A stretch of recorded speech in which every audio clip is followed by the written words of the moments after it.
আসসালামু আলাইকুম, welcome back to my channel Queens Cooking and Blogs. আশা করি বন্ধুরা তোমরা সবাই ভালো আছো। আজকে আমি তোমাদের তৈরি করে দেখাবো নারকেল, সুজি এবং আটা দিয়ে মজাদার একটি নাস্তা। তোমরা অবশ্যই বাসায় একবার ট্রাই করে দেখবে আসলে কেমন হয়। আমার কাছে তো দারুণ লেগেছে। চলো দেখে নিই কীভাবে পিঠাটা তৈরি করতে হয়।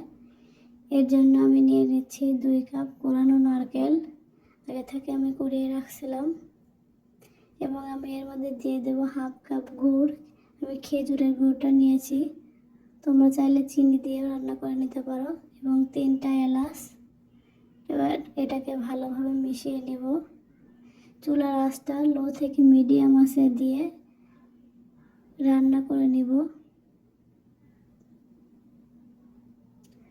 আমি প্রথম জানি না কেমন হয় আমার কথা, আমি ওইভাবে বুঝিয়ে কথা বলতে পারি না। ইনশাল্লাহ আস্তে আস্তে ঠিক হয়ে যাবে। দেখুন আমার পুরোটা রেডি হয়ে গেছে। এবার আমি বাটিতে উঠিয়ে নিব।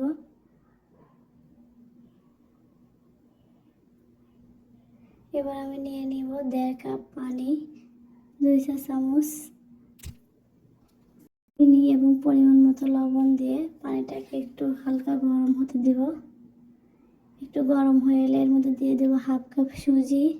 আমি সুজিটাকে একটু নেড়ে মিশিয়ে নিব। এরপর দিয়ে দেব 1 কাপ আটা। আমি আটা নিয়েছি, তোমরা চাইলে ময়দা দিয়েও করতে পারো। এবার একটা ভালো করে একটু সেদ্ধ করে ডো তৈরি করে নেব।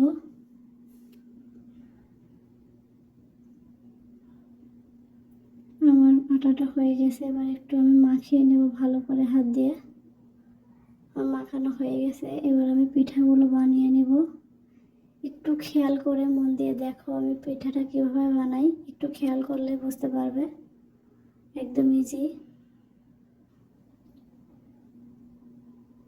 এবার আমি আগে থেকে রেডি করা পুরটা দিয়ে সুন্দর মতো ঢেকে রাউন্ড করে নেব।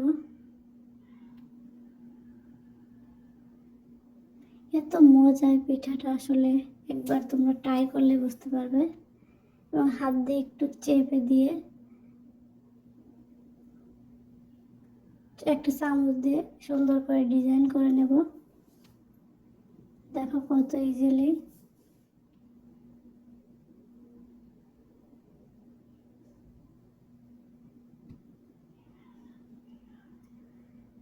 দেখো কত সুন্দর একটা ডিজাইন হয়ে গেছে। একইভাবে আমি সবগুলো পিঠা বানিয়ে নিব।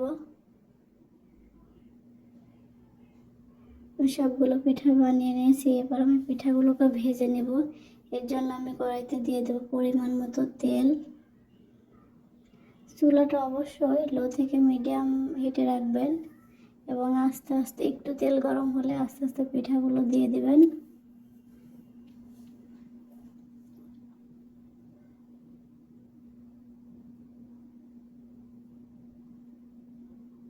আমার পিঠাগুলো একটু লাল লালচে হয়ে এলে এবার উল্টিয়ে দিব।